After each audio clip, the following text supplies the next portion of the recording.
না, Bangladesh cricket board এই জায়গায় আমাদের সরকারের কাছ থেকে দিক নির্দেশনা চেয়েছিল যে সরকার থেকে গ্রিন সিগন্যাল রয়েছে কিনা পাকিস্তান ট্যুর করার ব্যাপারে, যেহেতু এইখানটাতে একটা নিরাপত্তাজনিত ইস্যু রয়েছে।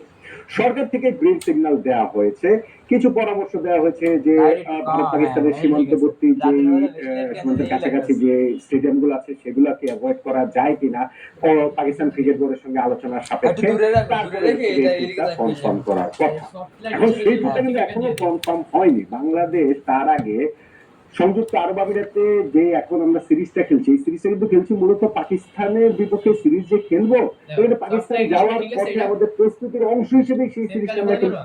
2 ম্যাচের সিরিজ হওয়ার কথা ছিল। বাংলাদেশ ক্রিকেট বোর্ডকে বিরাট বড় একটা ধন্যবাদ দিতে হবে যে তারা 2 ম্যাচের সিরিজটাকে 3 ম্যাচের সিরিজে নিয়ে যেতে পেরেছে। আরব আমিরাত ক্রিকেট বোর্ডের কাছে তারা সেই আলোচনার মাধ্যমে সিরিজটাকে 3 ম্যাচে নিয়ে গেছে। ফলে সিরিজের থার্ড ম্যাচটা এখন পরশুদিন হবে। আজকে তো সেকেন্ড ম্যাচ হবে, পরশুদিন থেকে তৃতীয় ম্যাচটা হবে। এর ফলে বাংলাদেশ ক্রিকেট বোর্ডে খরচ যেমন কিছুটা বাড়বে, কারণ হোস্ট কান্ট্রি তারা হচ্ছে এই ক্রিকেটারদের বা ক্রিকেট টিমের থাকা টাকার ওইসব ব্যবস্থা যেমন করবে, ঠিক তেমনি ভাবে পাকিস্তান ট্যুরে গেলে এই মাঝখানের সময়টা আমাদের আবার বাংলাদেশে আসা, বাংলাদেশ থেকে পাকিস্তানে যাওয়া, এই হ্যাপাটা থেকে আসলে একরকম হচ্ছে গিয়ে রক্ষা পেলাম আমরা। কিন্তু প্রশ্নের জায়গাটা তো এখন উড়ে যায়নি, বাংলাদেশ কি পাকিস্তান ট্যুর করছে কিনা সেই কনফার্মেশন তো এখনো আসেনি।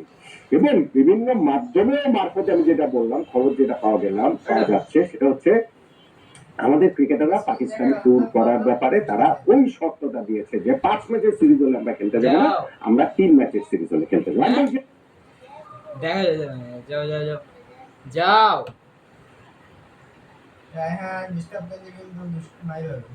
ডিস্টার্ব করতে হবে না, যেতে বলছে কিন্তু।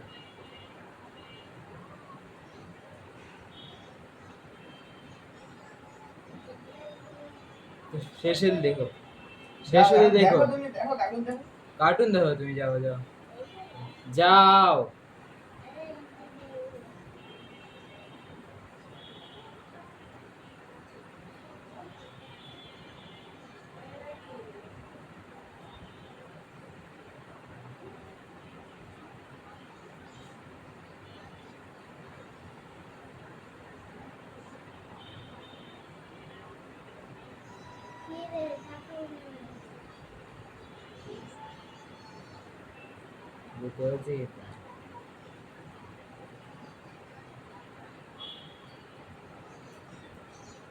থাকবে তুমি? হ্যাঁ